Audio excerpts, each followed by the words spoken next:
This could be really bad. This video contains spoilers for episode 23 of Critical Role, as well as some big spoilers for campaign 1. Hello everybody, my name is Luna, and welcome to Crit Role Conspiracies, the show where we talk about all the wild and wacky theories that critters have about campaign 3 of Critical Role. Before we jump into the video, if you would like to join a community of passionate critters who love talking about theories, then you should jump into my Discord. We have a whole section devoted to Critical Role where we talk about all of the events of the week's episodes and all of our ideas and theories. It's a lot of fun. I thought it was just going to be a nice, lovely skyship ride through the sky, but nope, they had to give us some pretty juicy lore drops, so let's get into it. We kick off the episode with some very questionable, just some like downright evil behavior from Chetney. Chetney bought something, I don't even remember what it was, bought something off of a merchant and found out that he had been overcharged. So he decides to go back to the shop, it's called the Prism Emporium, to break in under the cover of night and absolutely terrify and traumatize this shopkeeper. Whoever you are, please don't hurt me. There was a time years ago where I would have just sat by my lonesome and hated you from afar. But there's a different side of me now, and he wants to. Oh my God, what's happening? And you see the fucking werewolf just Turns around.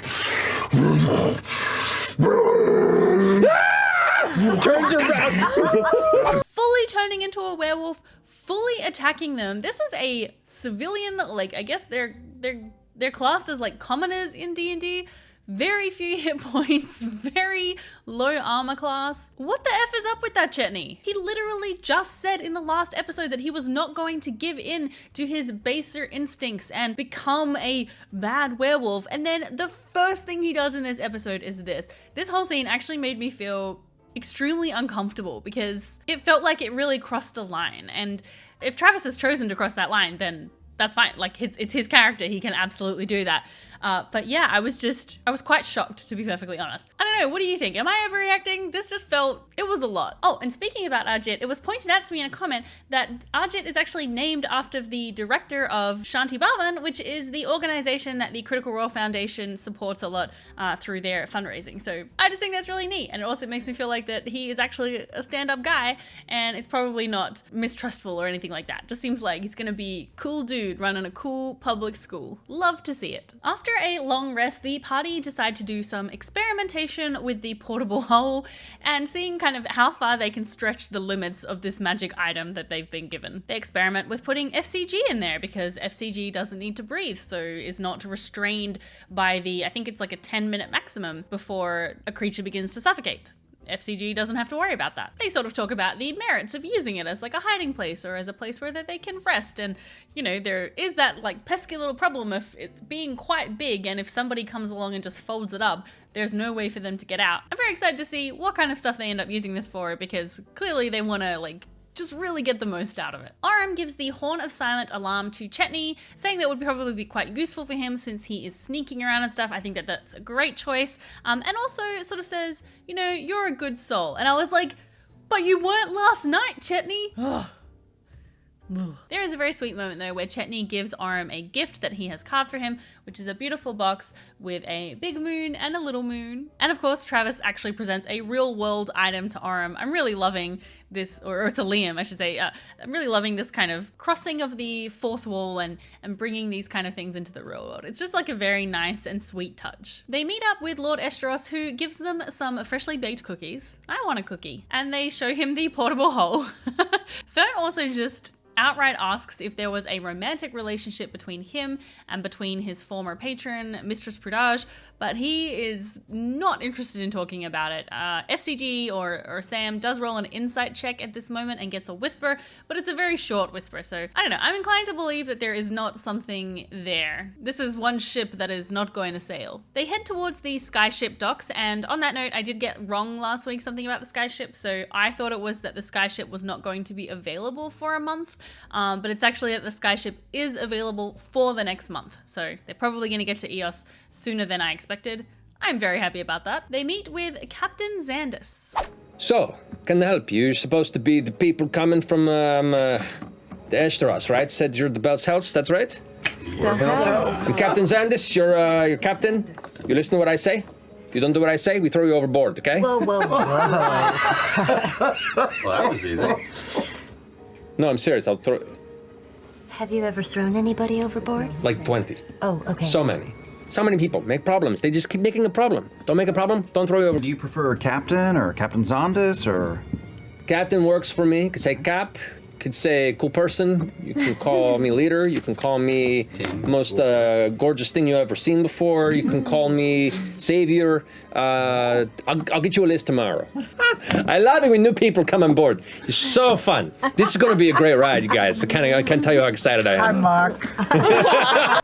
Oh, hi, Mark. I love this character. The Bellshell spend some time learning how to help out on the deck of the ship and kind of different tasks that they can do, and it's just nice. It's like a nice little throwback to the days of the ball leader. Interestingly, FCG also puts Ashton forward as the leader of their group, which Ashton I think is a little surprised and taken aback by. But I think it also kind of makes sense for this like next leg of the journey where we're going to a place that Ashton is very familiar with. It makes sense for the others to follow his lead. We also meet a couple of other characters. We meet Carly Bennis, I think, who is like a deckhand or something, and we also meet a bugbear cook, Denalia, who is very delightful, and the party are really excited and happy to be setting off, and Matt describes this beautiful scene of them leaving the city behind. We all sit up to the outside of the ship, getting onto the deck. I'm ashamed. Immediately begins to shift, and you can feel the wind begin to pick up as it begins to drift away from the skyport. Kind of blowing past you can see the dotted clouds kind of in the distance from you. You can see the horizon beyond as it begins to shift. And look, you glance over the side, and you can see below you getting smaller and smaller and smaller. You can see the skyport beginning to just vanish. The city Drussar beginning to just shrink for you as the Odiran wilds get wider and wider below. The ship begins to shift, the sails whipping up on each side. One begins to shift and turn, and the whole ship kind of creaks as it begins to rotate. And then you hear them fill wide as it catches the wind. The broomstones begin to pulse and glow. And the ship begins to lurch and take speed faster and faster. You glance back and you can see Captain Zendis there up at the top, holding on to the wheel itself, turning it. All right, everyone. Don't know what's gonna happen, but at the very least, I brought sandwiches. As they are traveling along, they're passing over the landscape. The landscape begins to change. Well, actually, it doesn't begin to change, it just changes. There is a sort of point where the jungle stops, and then this sort of like dusty, almost desert-like landscape begins to emerge, and it's called the Rift. At this rift, the land actually falls down 300 feet like a shelf, like this. And this is a result of what happened in the Calamity. This used to be a lush area that had, I think this is where there was a major city at one point, and it was all destroyed during the Calamity. Matt also describes these sinkholes that sometimes just appear out of nowhere and also sometimes fill up, which is very strange. This comment suggests that maybe Ashton was separated from his parents at a sinkhole, in a sinkhole incident, because Matt sort of described in one of his like memory visions this falling into a pit. That seems plausible. They are heading to a city here in the Hellcatch Valley, Gujar Sarai, otherwise known as the Green City, and it's where the Basur Republic resides, which believes that it has jurisdiction over the Hellcatch Valley, but the denizens of the valley tend to disagree, and in fact there are a lot of competing factions and rivalries, and whoever kind of controls that territory at the time is the one who sets all of the laws and enforces them, and then if there's a coup or a takeover of some kind, those laws and things might change. The kind of gangs that move around the Hellcatch Valley are known as crawler gangs because they ride these amazing things. But the members of these crawler gangs themselves often ride the crawlers themselves, which are constructs of various sizes that they use as vehicles to race across these dust-encrusted plains, leaving tracks behind them that can be seen from miles away, if they want to be seen. And often they want. Yeah, there's very much a Mad Max 5 in places here in the valley. The captain explains that they won't be able to anchor or land the skyship anywhere, that they'll have to sort of drop them off, and then come back later to pick them all up. And also mentions that this is not normally the path that they would take. They would normally kind of skirt around this area so as to avoid any dangerous activity, but because there is some like time pressure, because they really want to get to Lord Treshy as soon as possible, that they're sort of taking the most direct route. So Imogen is going to use her sending spell to contact the captain when they need to get picked up. Whilst Orym is doing some training, The feel of the wind up here is very familiar to him, so he's gonna go up to the prow of the ship and take out a rope, because he's not a fool, and tie one end around his ankle, and tie another end to a secure point on the edge of the ship. And then he's going to start to practice the Zephyr Tom and start to move from slow to fast and fast to slow with his blade out, moving through his forms, leaping up onto what I assume there's a rail of the ship, so people don't go There is, off. yeah. cool. And is just stepping, and freezing in place. And then stops and sees the sun rising in the sky and feels the wind push him and uses gust to counteract like he's been trained to do and hold his balance and looking at the sun. Morning, Dad. And then just continue on, step. Morning, Dad. I'm dead. Orym notices a shadow in the sky, which is kind of like an eel or a snake in the clouds. This creature is known as a Skirath hunter, and we get a cool skyship battle sequence with this amazing terrain, like skyship, just absolutely incredible. I wish I could have something like this at my table. I think the standout moment from this combat is Ashton revealing a new ability.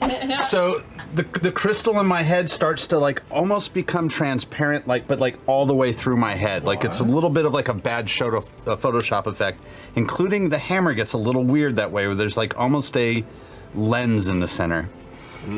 I know what's going on. Yeah, you do. I'm gonna kind of just charge up, and a portal is gonna open in front of me. What? And I'm gonna stick my hammer, and I'm gonna just toss my hammer straight down into it, and a small portal above that asshole is just gonna come down. Shut the fuck up. That is so cool! And we also get that heart-pounding moment when Orym is falling off the side and has Featherfall cast on him by Lordna, and then is caught by Imogen, who flies for the very first time. These new abilities, of course, are likely because of the level up that they had just a couple of episodes ago, so it's really fun to see them try out this new stuff. After they defeat the Skirath hunter, Chetney milks the tail to get some poison, and Fern licks an eyeball because it's Fern. Like, of course she does. Hey, if you've made it this far, I would love it if you would consider subscribing. We're almost at 10,000 subscribers, which is super exciting. I'm going to do a big live stream where that happens. We're gonna do some giveaways. I'm gonna hang out and just chat about Critical Role. So yeah, if you want to see more videos like this, then that would be great. FCG speaks with Imogen about her dreams and suggests that maybe he can work out a way to bring Lordna into the dream with her so that she's not alone. It seems like maybe this is a new ability from his level up, but we haven't seen it yet. I'm curious to see what kind of form that takes, or maybe it's a spell. I don't know. Let me know if you know what this is in the comments. But yeah, Imogen is really keen to try this and sort of says it's quite lonely being in the dreams and would love to have Lordna in there with her. So they're going to try it when Rodus is next at its peak, which is apparently not very far off. Given what happened at the end of this episode, I don't know if bringing Lordna into that dream is going to be a good idea, but I guess we'll see how things shake out. Imogen also tries to explain to FCG that the world is not flat, but the way she does it is so funny to me because I also have a small child, and the way she was kind of asking FCG questions to try and get him to think about the logical answers just reminds me so much of how I talk with my kid when he asks me questions and I'm trying to kind of get him to like discover the answer himself. I just thought that was a really fun and like neat detail. All right, so we get to the big moment, the one that we're all freaking out about. Imogen and Lordna have a little talk. Lordna points out that Imogen has been a little bit out of sorts lately, and I think this is something that is kind of coming more and more to the fore. FCG has brought it up as well. So yeah, Lordna is just kind of expressing her worry and concern for her friend. Imogen talks about the crystal, which is the Gnarl Rock shard that was in the Shade Mother's den when they had that big fight down there. So it's different to the Feywild shard because I was a little bit confused for a moment. So the Feywild shard is a magic item that she's attuned to, but then there's also this Gnarl Rock, this purple rock. Imogen says that holding onto it and being close to it makes her feel safe, but she's also concerned that it's not a healthy feeling, that she's sort of thought about throwing it overboard, but she can't. She doesn't actually want to. I'm so convinced now of this being a cursed item. Ooh. Whilst Imogen is talking about this, Laudna is feeling this weird sense, this kind of unsettling sense, but also this desire to see the stone herself, to hold it and to touch it. And I think now what we know in hindsight, this is not her feeling, this is Delilah's feeling. Delilah wants the stone. So Imogen, trusting her, saying to her, please don't do anything to it, hands over the crystal and... Child, this is far too dangerous in your hands. Is it Delilah? It is. I'll handle this. I grip it. You do, and it feels almost searing in your hands. And as you do, you feel the warmth, the heat begin to travel through your arm. Tell me what it is. Shh. Tell me what it is. I've taken care of it for you. I drop it? You can't move your arm. And you just feel the heat traveling through your arm. I just reach out to Imogen. What are you doing? I can't. What are you doing? It's her.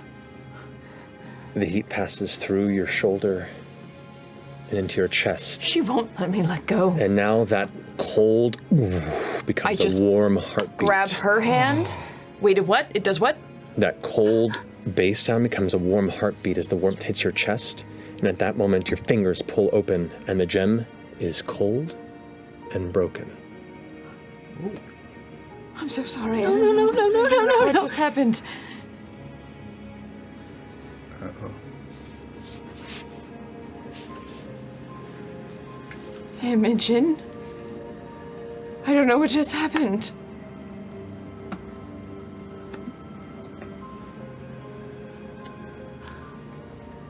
You lied. No. And just leaves the deck. Laudna is completely distraught, screams out, what have you done? And she feels a dull heartbeat. And the familiar voice of the woman who lives somewhere in your spirit says, don't worry. I've taken care of it. And thank you. No! Okay, what is Delilah up to? Let me know your theories in the comments. I've got a couple and I'm curious to know what you think about them. Number one, this kind of heartbeat thing that Matt described, I'm wondering if Delilah is trying to bring Laudna's body back so that she can then take it over. Number two, she is using the power of the stone, the magic in the stone, to power herself up, to get enough power to maybe control Laudna more, or maybe to reach out and contact someone. Vecna. So for those who are not aware of Delilah's history in Critical Role, I will give a super duper brief background. Big spoilers for campaign 1 here. So in campaign 1, Delilah tried to bring back Vecna, who was like a demigod or like a lich, like an arch lich. She tried to help him ascend to full godhood through a ritual that was supposed to take place during Winter's Crest at Whitestone. This ritual happened on a ziggurat that was excavated from underneath Whitestone, underneath the castle. Vox Machina managed to interrupt this ritual, but then Delilah tried it again at another ziggurat here in Marquette. So there is a ziggurat here in Marquette that Delilah knows about. After like lots of shenanigans, an entire campaign worth of shenanigans, Delilah was successful and managed to help Vecna ascend to full godhood, but Vox Machina managed to kind of hold him back in time to do another ritual that would seal him behind the gate. So he was kind of locked away like the rest of the gods and the betrayer gods. So since Delilah knows that there's a ziggurat here in Marquette, maybe she's trying to use Laudna to go there and to try and bring Vecna back from behind the divine gate. She also might be trying to bring back Silas, her dead husband, who she made the bargain with Vecna for in the first place. She's Keela step forward, wind blowing around her, releasing this beam and watching him be disintegrated. Immediately her eyes open wide and she screams out, "No! Silas!" And you can see like her whole body shaking now at this point. The horror of seeing her partner, the love of her life, disintegrated before her. Tears immediately burst down her face and her hands are shaking in there as she just screams out, "You can't! I broke the world for us! No!" I'm so concerned about how much control Delilah has over Laudna right now. It's super duper worrying. I would love to hear your theories about this because I am sure you've got heaps. I'm really excited to read them all, so you know the drill. Get in the comments. Okay, so let's talk about some of your theories from last week's episode. But first, Kitty! Looking supremely unimpressed that I bothered her. So Metalli Freak theorizes that FCG is a automaton that Dancer has kind of put back together with various scraps. Now, Crit Role Stats did get confirmation from Matthew Mercer that FCG's race is indeed a automaton, so this seems pretty plausible. I guess the question is, how did all of the pieces get here in Marquette? Metalli Freak suggests that maybe as AO was falling, it was like shedding stuff, and so debris was flying everywhere. That definitely seems plausible. We've also theorized in the past on this channel that there is another fallen city here somewhere in Marquette, and that maybe that is where FCG is from. It also could mean that FCG could get a reboot if he ever manages to get fixed in the way that he was originally, just like we saw with Devexian in Campaign 2. Please excuse the poor audio, but I forgot to mention something when I was filming this video, in that of course we're getting a new EXU series, which is a 4-part series, and it's going to be exploring the events of the Calamity. So we might get some clues about FCG's origin, or just the origin of automatons in general, in that series, and Sam is playing in it, which is very exciting. I would lose my mind if he played like a pre-Calamity FCG or something. Yeah, but anyway, just had to add that. Henry asks the great question, why was Ashton in those silver mines to begin with? It doesn't make a lot of sense that Ashton would have been the one sent after FCG and, you know, his companions, because he was in Drusar and Bassaris is quite far away. Plus he was indebted to Gianna Hexen. So it just seems odd that he would travel so far away for this particular job. Joe thinks that FCG's party was sent into the mines on essentially a suicide mission, on a mission that they were not meant to survive, and Ashton was supposed to go there. And Dan has a similar theory that they were sent there on purpose to die. It wasn't expected that they would survive the mines, and that Ashton was sent in to recover any scraps. We've talked before about how we're a little bit suspicious about what's going on with Ashton and how Ashton was involved in what happened with FCG's party. And speaking of Ashton, Cooper Trooper has a theory that Ashton maybe used to be more of a like roguish type of character, and that the Dunamancy potion that Milo poured in turned them into the barbarian that they are now. This would make sense if they were like on a heist and they were used to doing kind of like breaking and entering jobs. It would make sense that they would have some more like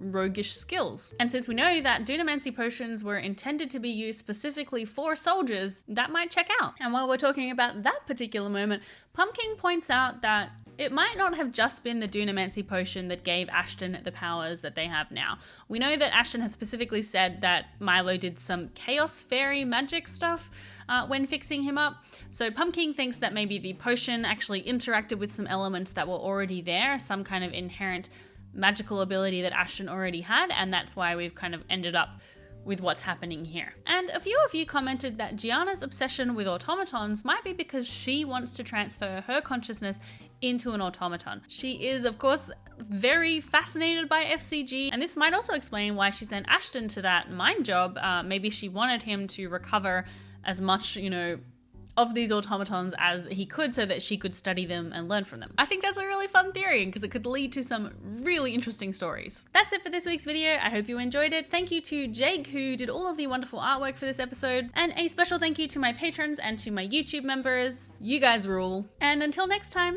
morning, Dad. Orym has already sprung up onto Fern's shoulders and is holding onto her horns like tricycle handlebars. Here we go again. Here we go. Does she not know what the Holding onto the railing. I've got my hands on Imogen's shoulders. All right, all hands on deck. Heading to the Hellcatch Valley. Ha boy.